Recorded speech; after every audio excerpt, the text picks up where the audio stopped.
Well, in Nebraska, what happens with beef impacts large groups of people.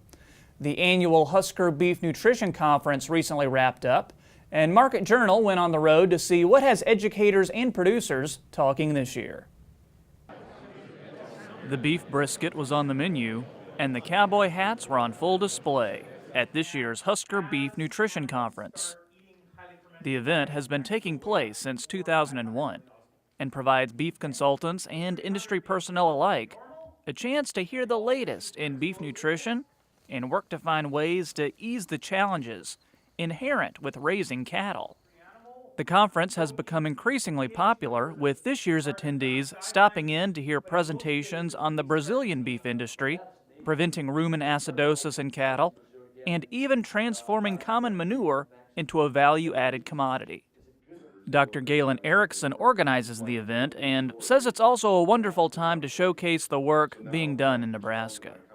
I think there's a lot of optimism for beef production in our state. We have so many resources and benefits, from water to feed to distillers' grains to packing plants to the people to the traditions.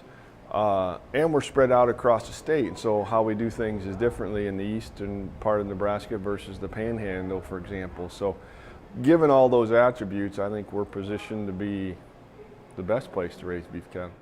Each talk is designed to give the consultants the knowledge they need to take the information home and use it to benefit their clients. Erickson says producers have opportunities today that haven't been available in the past. For example, one is that we think that our integrated cropping and livestock producers have some real advantages. And so some of what I'll discuss this afternoon is should producers that own their own cropland that also finish cattle raise more crops, more corn for silage, for example, and feed more than traditional. Most people would, on the surface, would think, well, that's crazy. If I'm going to feed silage to finishing cattle, it's going to be at 15%. We have good information that shows that if you feed 2 or 3 times what's normal, you'll actually benefit as an operation and be more profitable overall. How rumen acidosis occurs in feedlot cattle. Dr. Greg Penner made the trek from the University of Saskatchewan to showcase his findings for enhancing cattle productivity and health. Besides a colder climate and feeding cattle more barley, Canadian herds aren't managed that differently than what you'd see in the U.S. And according to Penner, it's those similarities that make studying Nebraska's beef industry worthwhile. In the end, we're using the same type of cattle, we're using the same nutritional models, we're implementing the same basic system, and so there's a lot of opportunity to collaborate and hear ideas that producers or researchers would look at here in Nebraska and try to fit that in with how we would manage those cattle in Alberta or Saskatchewan. Tariffs and trade deals have been front-page news for Penner, too, and he understands that a strong partnership with the U.S. is crucial now more than ever.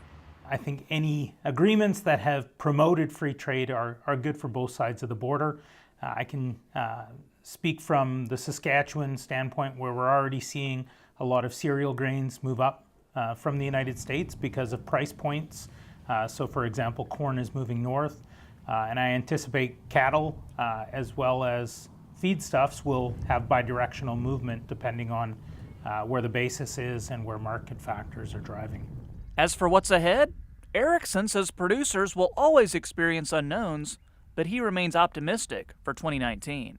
We're blessed with an abundant crop this year again, and I think feed prices shouldn't have too many surprises. Although I would say that if you can use corn stalks and graze them, or corn stalk residues, hay prices are pretty high priced. So that's probably the only real surprise I see for 2019 is that feed prices should be competitive, other than watch your hays and maybe they'd be smarter to sell your hay and find an alternative, which there are some. Galen also wants to make sure you know about the annual Nebraska Beef Cattle Report that was just released.